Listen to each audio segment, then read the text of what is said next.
जो भाई हैं हमारे, वो पहली चीज़ आप ये समझ लीजिए, अपनी लड़ाई नहीं लड़ रहे। अपनी लड़ाई वो बहुत छोटी है उनकी, वो जीत ही जाएंगे, क्योंकि सबसे मजबूत कम्युनिटी जो देश में है वो किसान है। के प्रोटेस्टर्स हों, चाहे दूसरे हों, SC ST और OBCs हों, वो बहुत बड़ी संख्या में, बहुत जल्दी आप लोग देखेंगे, हम पूरी तैयारी कर रहे हैं उसकी। इतने बड़े प्रोटेस्ट होंगे शायद दुनिया के इतिहास में कभी नहीं होंगे। हम इस देश को अडानी और अंबानी को और उनके थ्रू चाइना को नहीं बेचने देंगे।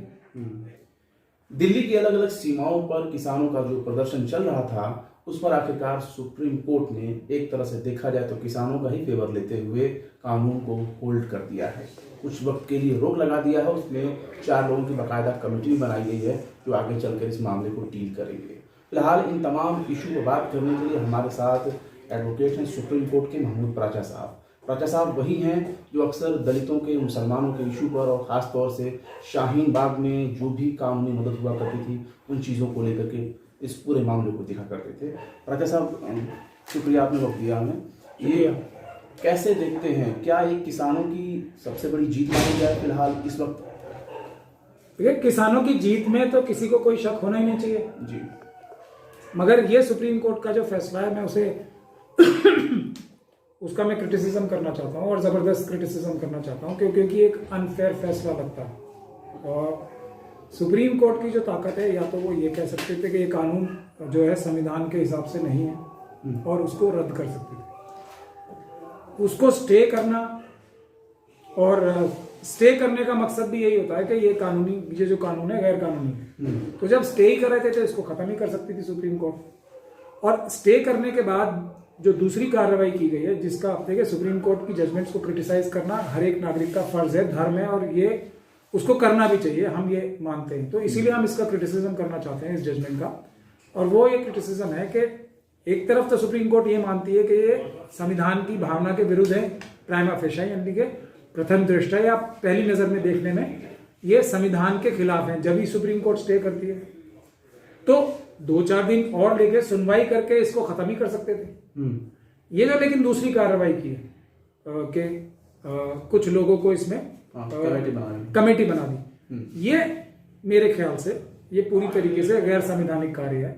और कमेटी गठन करने का कोई फॉर्मूला होना चाहिए, बगैर किसी फॉर्मूले के ऐसे लोगों को, जिससे जो किसान है, जो पीड़ित है, वही उन चारों लोगों पे शक कर रहे हैं कि ये लोग तो सरकारी दलाल हैं। और अगर आप टीवी देखेंगे तो ये सरकार तो इस प्रकार की मनुवादी सरकार है कि अब सुप्रीम कोर्ट पे ही ब्लेम लगा रहे हैं। सुप्रीम कोर्ट के कंधे पे बंदूक रख के चलाना चाहती है ये सरकार। तो सुप्रीम माननीय उच्चतम न्यायालय को भी ये सोचना चाहिए कि ये सरकार इस प्रकार की नहीं है जो कि अपनी गलती मानेगी। अब मैंने अभी सुधांशु त्रिवेदी जी जो हैं, उनका एक बयान देखा टीवी पे, वो ये कह रहे हैं कि हमने तो बनाई नहीं कमेटी।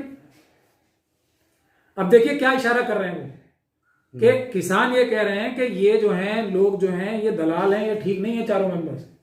सुधांशु मित्तल साहब, जो सुधांशु रंजन साहब हैं, क्या नाम है, त्रिवेदी साहब, वो ये कह रहे हैं कि सुप्रीम कोर्ट ने बनाई है। मतलब किसके ऊपर इल्जाम लगा रहे हैं इनडायरेक्टली, कि जनता जो नाराज है वो सुप्रीम कोर्ट से नाराज है। अच्छा, प्रोटेस्टर्स जो हैं किसान फार्मर्स तो पहले ही कह रहे थे कि भैया हम तो सुप्रीम कोर्ट गए नहीं, ना सुप्रीम कोर्ट से हमें कोई मतलब है, हम तो मांग जो है वो भारत सरकार से कर रहे हैं, और प्रोटेस्ट भी भारत सरकार के अगेंस्ट ही कर रहे हैं कि भाई इस काम को खत्म करो।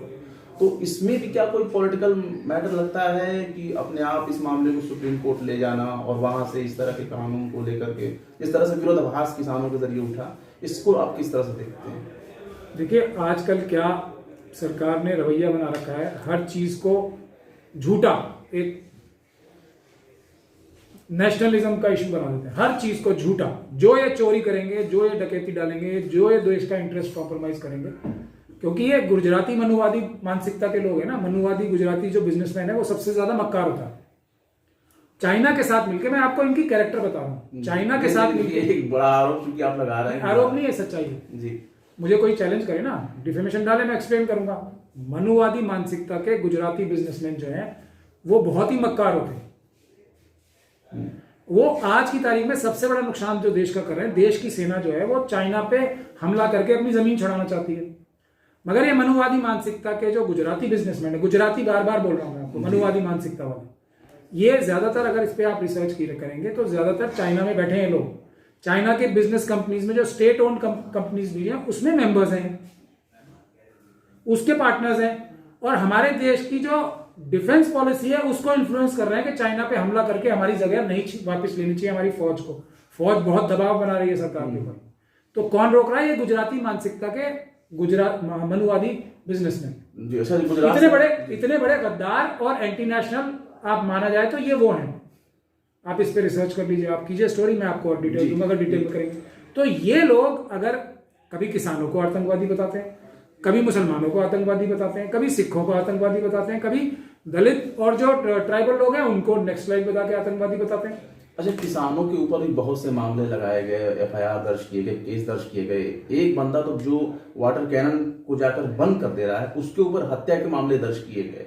तो इस तरह से जैसे आपने शाहीन बाग के लोगों को कानूनी मदद दी या बहुत से दलित और माइनॉरिटीज को लोगों को आपने मदद दी, तो क्या ये जो प्रोटेस्टर्स हैं इनके लिए भी आप कुछ तैयारी कर रहे हैं, कोई विचार कर रहे हैं इनको मदद देने के लिए?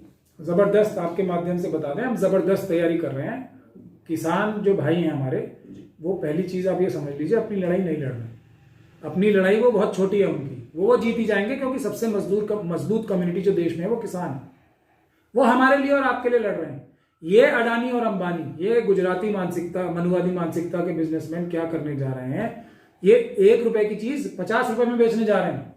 हम और आप नहीं खरीद पाएंगे, वो किसान वो लड़ाई लड़ रहे हैं। तो आम जनता जो है, चाहे वो शाहीन बाग के प्रोटेस्टर्स हों, चाहे दूसरे हों, SC ST और OBCs हों, वो बहुत बड़ी संख्या में बहुत जल्दी आप लोग देखेंगे। हम पूरी तैयारी कर रहे हैं उसकी। इतने बड़े प्रोटेस्ट होंगे शायद दुनिया के इतिहास में कभी नहीं हुए होंगे किसानों के समर्थन में और खुद अपने समर्थन में, क्योंकि हम इस देश को अडानी और अंबानी को और उनके थ्रू चाइना को नहीं बेचने देंगे। चाइना को बेच देंगे ये सारे। मैं एक और खुलासा करना चाहता हूं आप लोगों से और किसान भाइयों से भी कहता हूं, इस पे भी जरा कोई जरूर बोले कि चाइना जो है वो बहुत सारे मुल्कों में, जैसे ऑस्ट्रेलिया हो गया, जैसे यूरोप के कई, यूक्रेन हो गया, बहुत सारे मुल्क ऐसे हैं, साउथ अमेरिका के, अफ्रीका के, वहां किसानों की जमीनें खरीद रहा है। ये अडानी के थ्रू, ये अंबानी के थ्रू चाइनीज कंपनीज जो हैं, जो हमारे देश की धरती बॉर्डर्स पे लद्दाख में और नॉर्थ ईस्ट में छीन रहे हैं, उसमें वो घुसपैठ करके ये गुजराती बिजनेसमैन के थ्रू हमारे देश की जमीन पे भी कब्जा करना चाहता है चाइना। ये एस्पेक्ट भी है। तो ये देशद्रोही कार्य जो कर रहे हैं गुजराती मानसिकता के, वो ये मनुवादी मानसिकता के गुजराती बिजनेसमैन, इन्हें एक्सपोज करना सबसे बड़ी जिम्मेदारी है। ये चाइना को घुसा रहे हैं इनडायरेक्टली। जमीनें जब खरीदी जाएंगी किसानों की, वो चाइना को बेची जाएंगी। ये भी एक बहुत बड़ी बात है जिसपे हम लोग अभी खुलासे करेंगे और इनको एक्सपोज करेंगे। और दुनिया का सबसे बड़ा प्रोटेस्ट होने जा रहा है, आप लोग बहुत जल्दी देखेंगे। किसान भाइयों की समर्थन में, किसान भाइयों की जो जायज मांगे और अपनी हमारी खुद की जो खाद्य पदार्थों की और जो खाने की, रोजमर्रा के खाने की प्राइस रोकने के लिए पूरा देश सड़कों पर उतरने वाला है। दुनिया की कोई भी ताकत इन कानूनों को नहीं रख सकती, ऐसा हम ऐलान कर रहे हैं। अच्छा, अडानी जी का आपने जिक्र किया, इन लोगों ने तो पहले इस चीज को डिक्लेयर कर दिया है कि ये ना तो एग्रीकल्चर फार्मिंग में इंटरेस्ट है, इनकी कोई प्लानिंग है। तो जिस तरह के आप आरोप बता रहे हैं कि फिर उसे वहां से लेकर चाइना सप्लाई किया जाएगा, और चाइना को लेकर तो भारत सरकार का खुद ही बहुत तल्ख है।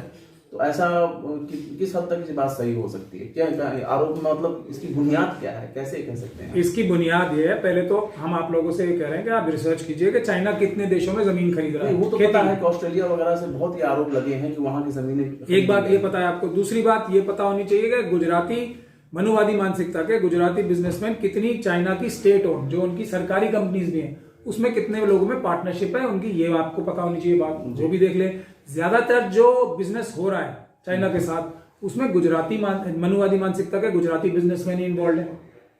दूसरी बात ये भी मानेंगे आप।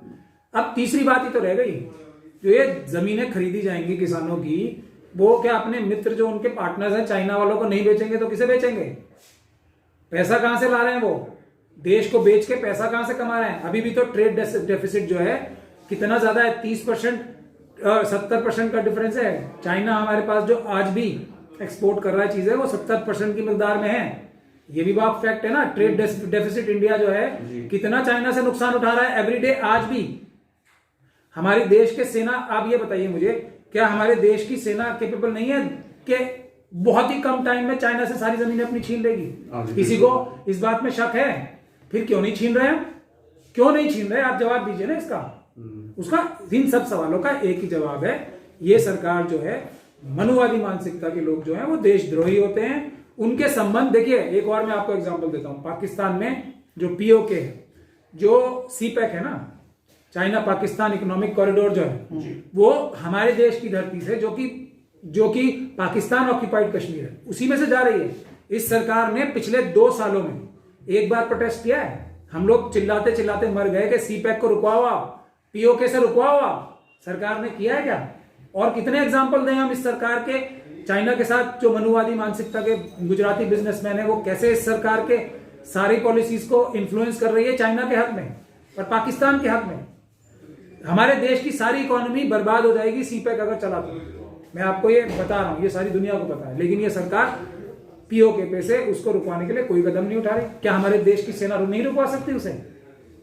हमारे देश की सेना सबसे ताकतवर, सबसे बहादुर सेना है दुनिया की। हम चाइना को भी हरा सकते हैं, पाकिस्तान को भी हरा सकते हैं।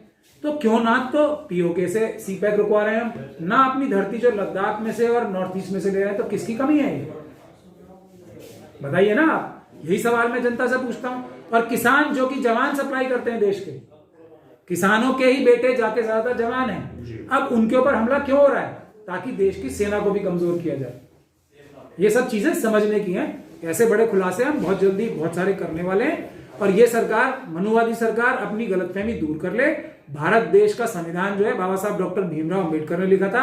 इस देश की 85 से 90% जनता देश की रक्षा करने के लिए खड़ी है। कोई भी मनुवादी हमारे देश को और हमारे देश के संविधान को, बाबा साहब के संविधान को कमजोर नहीं कर सकता, ना हम करने देंगे। गलतफहमी दूर कर ले। जी बिल्कुल। और खास तौर से जो किसानों के लिए आपने बात की, किसानों के वे बच्चे जो फौज में हैं और उन्होंने अपने माँ बाप के सपोर्ट में, अपने घर के सपोर्ट में भी उन्होंने आवाज उठाई, तो उनके ऊपर भी कुछ मामले शुरू किए गए हैं, जैसे कि उन्हें सस्पेंड करना या उन पर कोई कार्रवाई करना। तो इन तरह की चीजों को आप कैसे देखते हैं? क्या ये आंदोलन को इफेक्ट करने की चीज है? हालांकि अब तो मामला देखा जाए तो सुप्रीम कोर्ट ने होल्ड कर दिया है, तो हो सकता है आंदोलन में बहुत फर्क पड़े। लेकिन जिस तरह से उनके बच्चों पे कार्रवाई हुई जो फौज में है, इन चीजों को कैसे देखते हैं? मैं तो जो बोल रहा हूं वही रिपीट करूंगा। ये मनुवादी मानसिकता के लोग जो सरकार में घुसे हुए हैं, देखिए इस सरकार के बहुत सारे कैबिनेट मंत्री जो हैं, वो जो ऊपर के 2 लोग बैठे हुए हैं, उनमें भी आपस में रेस चली जा रही है। जो अमित शाह साहब को बहुत जल्दी है प्रधानमंत्री बनने की, लेकिन ज्यादातर लोग जो हैं, ज्यादातर कैबिनेट मिनिस्टर्स और दूसरे मंत्री जो हैं, वो बहुत ज्यादा दुखी और नाराज हैं। क्योंकि वो कहते हैं हमारे पास कोई काम ही नहीं है। इनफॉर्मली आप जाके किसी से पूछ लीजिए, सारे काम जो है ऊपर से होते हैं, या तो अमित शाह जी के ऑफिस से होते हैं या प्रधानमंत्री के ऑफिस से होते हैं। किसी कैबिनेट मिनिस्टर के हाथ में कुछ नहीं।